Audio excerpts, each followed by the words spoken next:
Hello, busy single parents. It's me, your favorite author and transformational speaker and busy single parent advocate, Author Mia Turner Whitley, author of Amazon best-selling book, Life According to the Busy Single Parent, Success Stories and Solutions to Bring Calm to Your Chaotic World. I have to give you all a pause. You are doing amazing things as a busy single parent, and no one else told you that or showed you any love. I'm doing it. Thank you for being your wonderful self and pressing through all the challenges that you faced last week. May this upcoming week be a piece of cake. This is your weekly soul pause. Yes, just a moment just for you. We are in the middle of introductions of the authors that joined me, my co-authors in my book, Life According to the Busy Single Parent, where I'm sharing a little of their bios and then also excerpts from their chapter. So today we're looking at Valdez McClung. Okay, I'm introducing Valdez McClung. All right, so a little bit about Valdez. Valdez McClung was born 1974 in Maywood, Illinois, and raised in Indiana and Mississippi. He is a graduate of Jackson State University, where he received a Bachelor's of Science in Computer Science, and a graduate of Boston University, where he received a Master's of Science in Computer Science. As an IT director, he has led a multitude of global data center and cloud transformations in APAC, EMEA, and NORAM. So if you're in that field, I'm sure you know what those mean. And prior to his IT career, he served in the U.S. Navy as an intelligence specialist and trained as a recruit to become a SEAL. There he learned the meaning of valor and commitment and has applied the ideology and principles to his life and business practices. Thank you for your services, Valdez. You can read more about his bio in our book. His chapter is titled Forever Present but Absent. Love is said to be an emotion, not tangible, devoid of physical attributes, yet love can mature and perish just as men. So is love just an emotion? And when does love occur? Was it love when I heard his heartbeat for the first time, or the instant I saw his alien face in a 3D ultrasound image? Maybe it was the moment when he was born and my bare hand, not a doctor's, through his mother's blood, was the first to touch him and welcome him to this side of the world. Could it have been love when I held his fragile head and prayed, not for him, but for me, asking God to give me guidance and understanding to be the best possible father for my son? It most definitely felt like love as I became a surrogate for his first skin-to-skin contact. His little body snuggled against my bare chest, heart to heart, was the purest and most simplistic physical attribute of love I've ever known.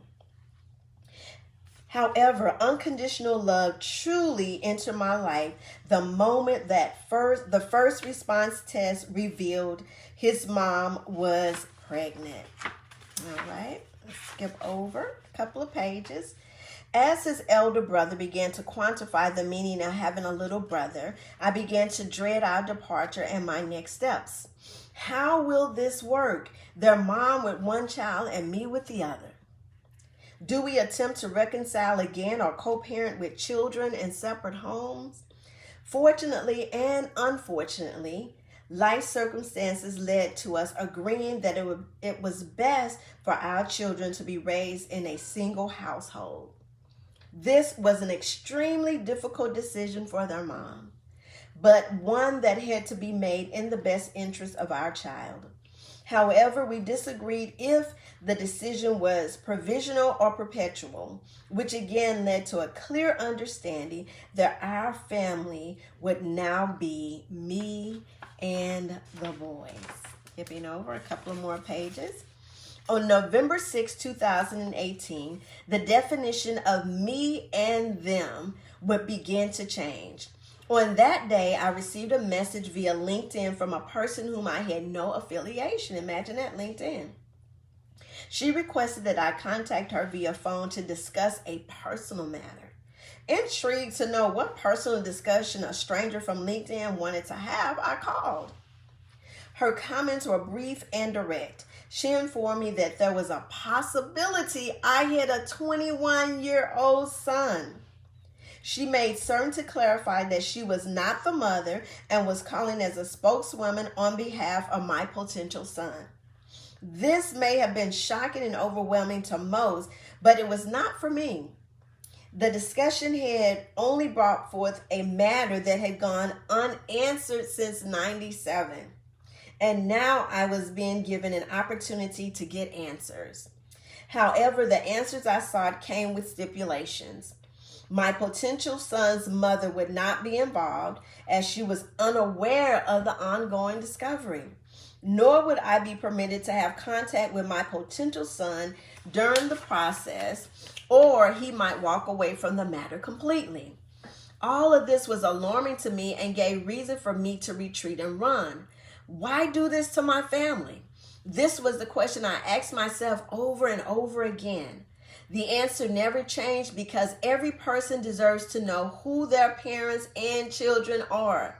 So regardless of the stipulations, I wanted to know and felt he deserved and had the right to know as well.